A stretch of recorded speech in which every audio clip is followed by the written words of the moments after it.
नमस्कार, मैं हूं पुण्य प्रसून वाजपेयी। दस्तक में आपका स्वागत है। संसद से सड़क और सड़क से संसद। आज दिन भर का नज़ारा दिल्ली में कुछ ऐसा ही था। और इन नज़ारों के जरिए अगर देखने की कोशिश कीजिए तो दिल्ली की सड़कों पर एक तरफ महाभारत किस रूप में था, स्क्रीन पर 3 चेहरे। कांग्रेस के तेवर दिखाई दे रहे थे, बहस नहीं हंगामा संसद के भीतर हो रहा था, और पहली बार आम आदमी पार्टी के कार्यकर्ता सड़क पर नारे दे रहे थे मोदी पुलिस। ये सारा नज़ारा सब कुछ दिल्ली की सड़कों पर था। बहरहाल दस्तक में इन सब पे चर्चा जरूर होगी, लेकिन दस्तक में आज बात दरअसल शुरू करते हैं। कहा यही जाता है कि अगर पानी और सावन के बगैर भी आप निर्मल हो सकते हैं अगर किसी आलोचक को आप अपने साथ रखते हैं। कबीर के इस दोहे में छुपा है कि निंदक नियरे राखिए, और इस बात का जिक्र हमें इसलिए करना पड़ रहा है क्योंकि पहली बार दिल्ली के पुलिस कमिश्नर ने इस मुहावरे को अपने तरीके से गढ़ा है और अपने लिए गढ़ा है। क्या कहा पहले उन्होंने, ये सुनिए आप। अरे राखिए आंगन कुटी छवाए, बिन पानी साबुन बिना निर्मल करे सुबाए। तो भाई मेरे को अगर कोई क्रिटिसाइज करता है तो मुझे उससे कोई समस्या नहीं है। चलिए, ऐसे मौके बहुत कम आते हैं जब कबीर के दोहे पुलिस गुनगुनाए। उसमें भी दिल्ली पुलिस कमिश्नर हालांकि सावन को साबुन कह गए। बारह इसको लिखना क्यों पड़ा और किस रूप में लिखना पड़ा? माना यही जाता है कि कम से कम जो आलोचना करते हैं उन्हें अपने करीब रखना चाहिए। तो आज बात आलोचना की तो होगी। संसद के भीतर का हंगामा, सुषमा स्वराज को ना बोलने देना और बहस ना करा के हंगामे की दिशा में बढ़ जाना, क्या ये सब कुछ कितने दिन तक रखा जा सकता है? कल लोकसभा शुरू होगी। लोकसभा में भी सुषमा स्वराज के बोलने का वक्त आएगा, वो बयान देंगी। सुषमा स्वराज बोलना क्या चाहती हैं और उनके बोलने से कौन कौन घबरा रहा है, कतरा रहा है, वो कौन सी वजह है, उसका एक छोटा हिस्सा आज इस रिपोर्ट में देखिए, समझ जाइएगा। दरअसल अगर सुषमा स्वराज आज भी बोलती तो क्या बोलती? आपने मर्यादा तोड़ी है, आपने No, this is all you can say at the time of discussion. Not now. ये सदन जवाब यही तय करेगा। चर्चा को तुरंत आरंभ कीजिए। विदेश मंत्री श्रीमती सुषमा स्वराज आकर उसका तुरंत जवाब दें।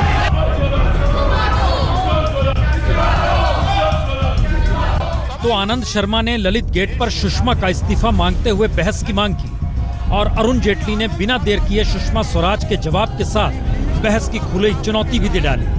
लेकिन सिर्फ हंगामा हुआ और बहस करना कराना हंगामे की हवा में काफूर हो गया। तो कई सवाल निकले। क्या कांग्रेस जवाब नहीं हंगामा चाहती है? क्या सुषमा स्वराज को सामने खड़ा कर प्रधानमंत्री मोदी अपना दामन पाक साफ बताना चाहते हैं? या फिर सुषमा स्वराज के पास कोई ऐसा मंत्र है जिससे ललित मोदी को लेकर कांग्रेस का ही दोहरा चरित्र सामने आ जाए? हो जो भी, लेकिन सवाल यही उठा कि अगर आज नहीं तो कल सुषमा स्वराज को संसद में तो बोलना ही है, तो ऐसे में वो बोलेंगी क्या जिससे उनका दामन पाक साफ दिखाई दे? नो इस्तीफा, आप चिंता मत करिए, कोई इस्तीफा नहीं। चर्चा करना चाहिए तो चर्चा करिए। क्या सुषमा संसद के भीतर यूपीए के दौर के उस कच्चे चिट्ठे को बताना चाहती हैं, जिससे उनके ऊपर लगे दाग यूपीए के दौर के दाग की तुलना में कमजोर दिखाई दें, क्योंकि ललित मोदी फले फूले यूपीए के दौर में? या फिर सुषमा स्वराज ये बताना चाहती हैं कि ललित मोदी ने अपने ट्वीट के जरिए चिदंबरम और राजीव शुक्ला का जो जिक्र किया उस पर वो मुहर लगा सकती हैं, यानी बाकायदा दस्तावेजों के जरिए और तथ्यों के जरिए?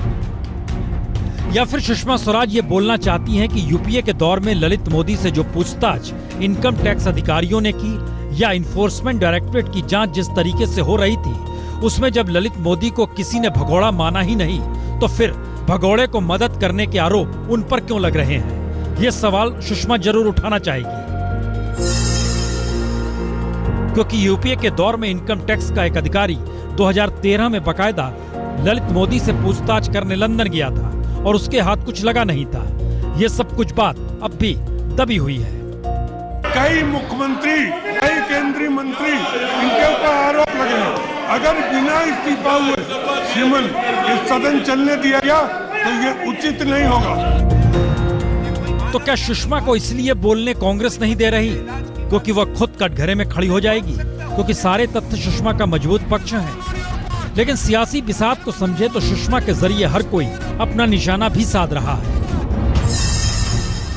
कांग्रेस संसद ठप कर खामोश मोदी को ही कटघरे में खड़ा करना चाहती है, जिसमें वो सफल हो रही है। मोदी खामोश रहकर अपने कद्दावरों के कद को नापना चाहते हैं, जिसमें वह भी सफल हो रहे हैं, क्योंकि उनकी गुड बुक में कोई रहा नहीं, चाहे वो सुषमा हो या वसुंधरा या फिर खुद शिवराज सिंह चौहान। लेकिन मोदी सरकार इस हकीकत को भी समझ रही है कि जिस तरह कोयला घोटाला हो या 2G, मंत्रियों से होते हुए आखिरी आंच पूर्व प्रधानमंत्री मनमोहन सिंह के दरवाजे तक पहुंची गई थी, तो फिर मौजूदा वक्त में सुषमा या वसुंधरा का इस्तीफा लेना या फिर चुप्पी को तोड़ना समाधान का रास्ता नहीं है, क्योंकि इस्तीफे के बाद विपक्ष प्रधानमंत्री मोदी को घेरेगा और उस वक्त के लिए कोई स्ट्रेटजी मौजूदा वक्त में मोदी सरकार या बीजेपी के पास है नहीं।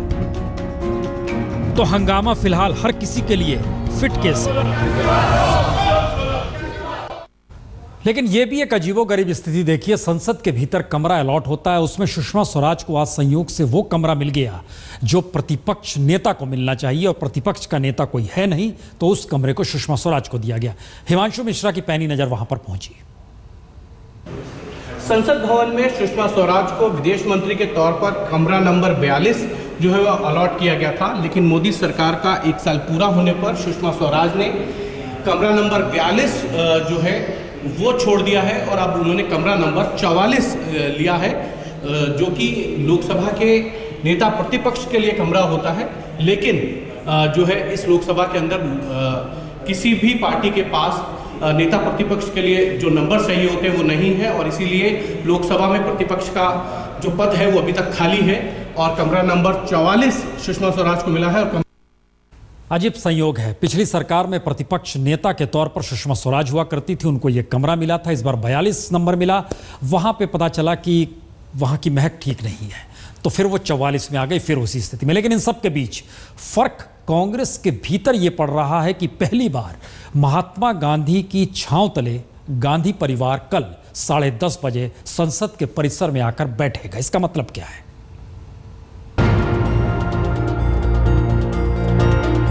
संसद के परिसर में महात्मा गांधी के प्रतिमा तले कल सोनिया गांधी और राहुल गांधी चंद मिनटों के लिए बैठेंगे।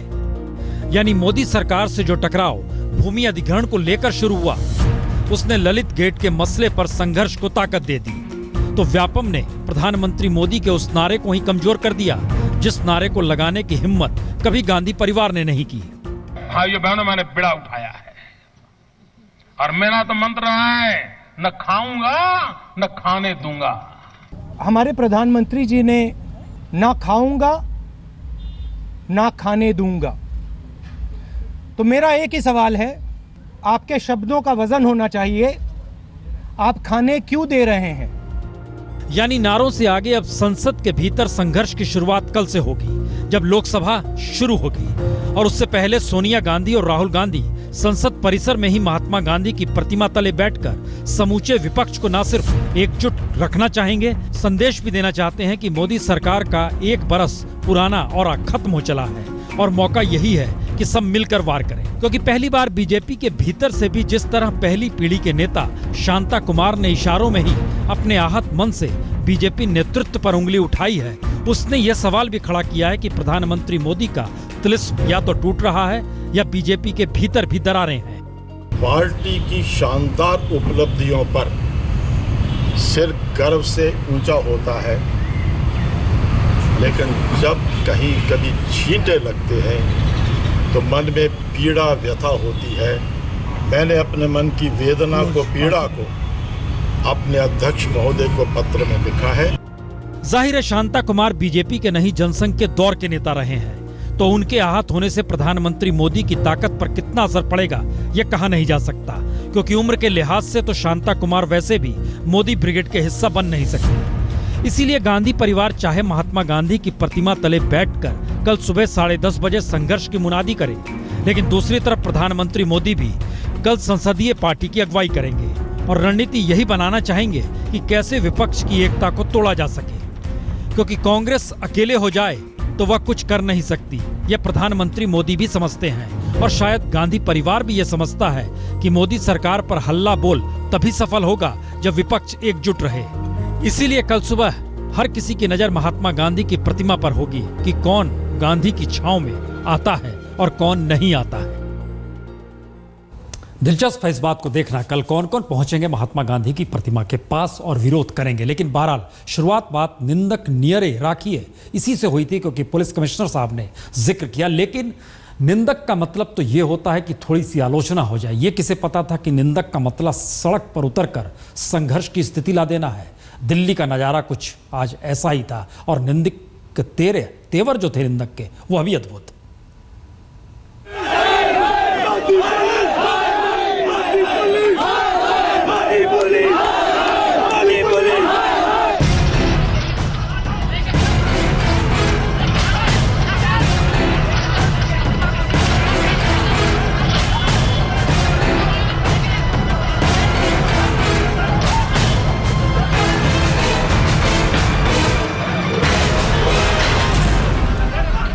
दिल्ली पुलिस का अगर कोई ठुल्ला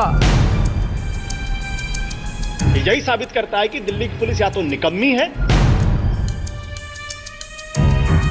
सवाल यह नहीं कि पहले ठुल्ला फिर निकम्मा क्यों कहा गया। सवाल यह है कि जिस तर्ज पर कल दिल्ली पुलिस कमिश्नर और दिल्ली के सीएम के बीच तल्खी नजर आई, उसने आज दिल्ली की सड़कों पर भी सीधे टकराव वाले हालात पैदा तो कर ही दिए।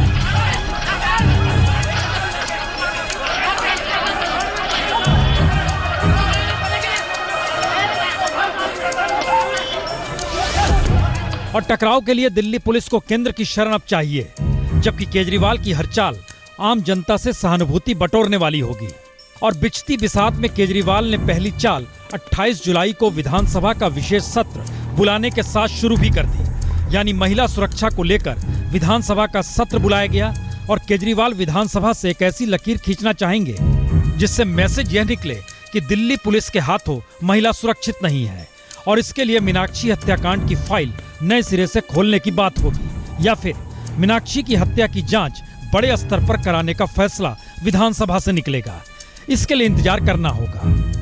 वहीं दूसरी तरफ दिल्ली पुलिस कमिश्नर के सामने मुश्किल यह है कि दिल्ली में अपराध की तादाद में कमी आई नहीं है और संसदीय समिति भी इसका जिक्र अपनी रिपोर्ट में कर चुकी है।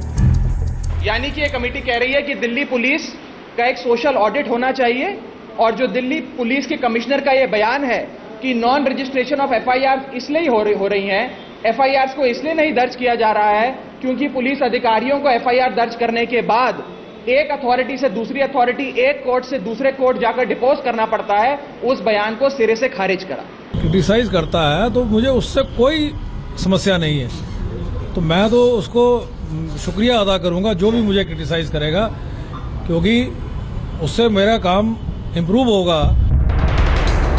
लेकिन अब दिल्ली पुलिस कमिश्नर चाहेंगे कि इस बरस संसद के पटल पर रखे जाने वाली संसदीय रिपोर्ट में दिल्ली पुलिस की छवि पुरानी रिपोर्ट की तर्ज पर ना हो।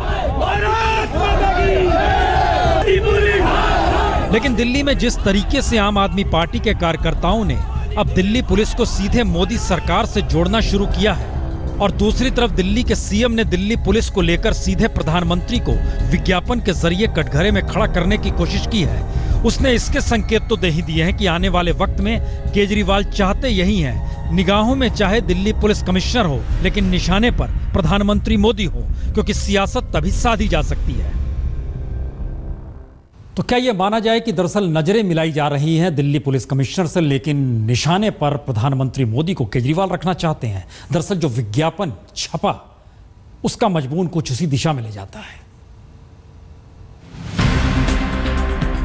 दरअसल दिल्ली के अखबारों में छपा तो यह विज्ञापन है, लेकिन यह महज विज्ञापन नहीं बल्कि प्रधानमंत्री मोदी को लिखी खुली चिट्ठी है। और इस चिट्ठी का मतलब यह है कि राजनीतिक तौर पर प्रधानमंत्री मोदी से टकराने के लिए दिल्ली के सीएम केजरीवाल बेचैन हो चले हैं, क्योंकि इस चिट्ठी में लिखा गया है कानूनन दिल्ली पुलिस सीधे आपके अंडर में आती है और आप उसके लिए टाइम दे नहीं पा रहे क्योंकि आप पीएम हैं, और आप पीएम हैं तो आपको देश संभालना है, और इसीलिए दिल्ली पुलिस निरकुंश हो गई है। आप या तो हफ्ते में कम से कम 1 घंटा दिल्ली की कानून व्यवस्था के लिए निकाल लीजिए या फिर दिल्ली पुलिस का कंट्रोल हमें दे दीजिए। यानी संकेत बहुत साफ है कि आनंद पर्वत में जहां पर मीनाक्षी का कत्ल हुआ वहां पर पुलिस का उचित बंदोबस्त नहीं था, यानी बंदोबस्त कीजिए क्योंकि लोग डरे हुए हैं। यह लकीर बेहद महीन है, लेकिन बावजूद इसके प्रधानमंत्री मोदी से केजरीवाल अगर टकराना चाह रहे हैं तो संकेत बहुत साफ है कि राजनीतिक तौर पर केजरीवाल इस सच को समझ चुके हैं कि दिल्ली का मुख्यमंत्री होने के बावजूद भी अगर कोई अधिकार उनके हथेली पर है नहीं तो फिर टकराने के बाद उनकी सियासत का विस्तार जरूर हो सकता है। और यहीं से मुश्किल शुरू होती है कि अगर वाकई दिल्ली एक अखाड़ा बन जाए, देश की राजधानी टकराव और निंदक नियरे रखने वाली स्थिति में आकर खड़ी हो जाए, तो इसके मतलब क्या होंगे। लेकिन इन सब के बीच एक झटका लगा आज केंद्र सरकार को, मोदी सरकार को, क्योंकि जाट आरक्षण को लेकर सुप्रीम कोर्ट ने जो फैसला दिया, उस फैसले को चुनौती देने के लिए पहली बार जातीय आरक्षण के नाम पर बीजेपी कूदी, सरकार कूदी, लेकिन सुप्रीम कोर्ट ने आज उसे भी खारिज कर दिया।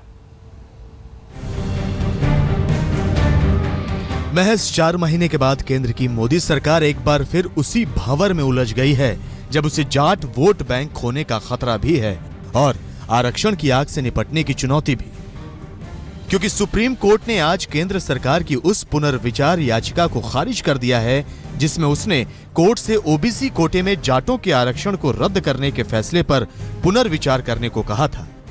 यानी अब केंद्र सरकार की नौकरियों और उच्च शिक्षा में ओबीसी कोटे से जाटों को आरक्षण नहीं मिलेगा। कई मौकों पर आरक्षण का विरोध करने वाली बीजेपी को राजनीतिक दबाव के चलते सुप्रीम कोर्ट में जाट आरक्षण के मसले पर पुनर्विचार याचिका डालनी पड़ी। पुनर्विचार याचिका खारिज हो चुकी है और अब देखना यही है कि मोदी सरकार इस राजनीतिक दबाव से कैसे निपटेगी और क्या फैसला लेगी। तो मुश्किल मोदी सरकार की बढ़नी तय है, क्योंकि जाट नेताओं के दबाव में ही सरकार ने रिव्यू पिटीशन दाखिल की थी और 17 मार्च के फैसले के बाद जब जाटों का एक प्रतिनिधिमंडल मोदी से मिला था तो न केवल मोदी ने उन्हें पर्याप्त वक्त दिया बल्कि भरोसा दिलाया कि सरकार जाटों को आरक्षण दिलाने की पूरी कोशिश करेगी। तो सवाल यही है कि अब मोदी सरकार करेगी क्या। पहला मौका था, जाट आरक्षण को लेकर सरकार सामने आकर खड़ी हुई थी और लग ये रहा था कि बीजेपी की कुछ नई नीतियां बन रही हैं। लेकिन इन सब के बीच 93 के ब्लास्ट के पहले दोषी को, दोषी तो कई थे लेकिन पहली बार फांसी की सजा अब दी जाएगी 30 तारीख को। 1993 के मुंबई बम धमाकों की साजिश रचने से लेकर उसे अंजाम देने वाले ये सबसे खास 3 चेहरे हैं और तीनों ही देश से बाहर हैं।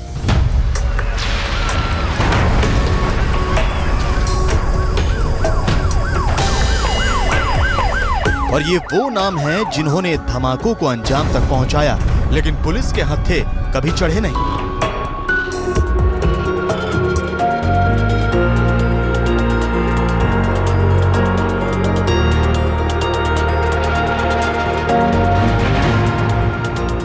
लेकिन जो पकड़े गए और जिन्हें अदालत ने सजा सुनाई, उनमें फांसी की सजा भी कई दोषियों को हुई है। लेकिन फांसी का फंदा जिस शख्स से अब सिर्फ चंद दिन दूर है वो है याकूब मेमन। याकूब मेमन जो 93 के ब्लास्ट का पहला दोषी है जो फांसी के फंदे तक पहुंचेगा। और फांसी के मद्देनजर नागपुर जेल में बंद याकूब को लेकर गृह मंत्रालय ने महाराष्ट्र सरकार को एहतियात बरतने वाले चंद सुझाव भी भेजे हैं। याकूब ने दाऊद और टाइगर की तरह धमाके की साजिश नहीं रची, लेकिन धमाके की साजिश के लिए पैसे जुटाए। पेशे से चार्टर्ड अकाउंटेंट याकूब गिरफ्तारी से पहले अपने अकाउंट फर्म चलाता था और टाइगर का फाइनेंस संभालता था। धमाकों से पहले पाकिस्तान जाकर हथियार चलाने की ट्रेनिंग लेने वालों के लिए टिकट की व्यवस्था करने का भी याकूब पर आरोप था।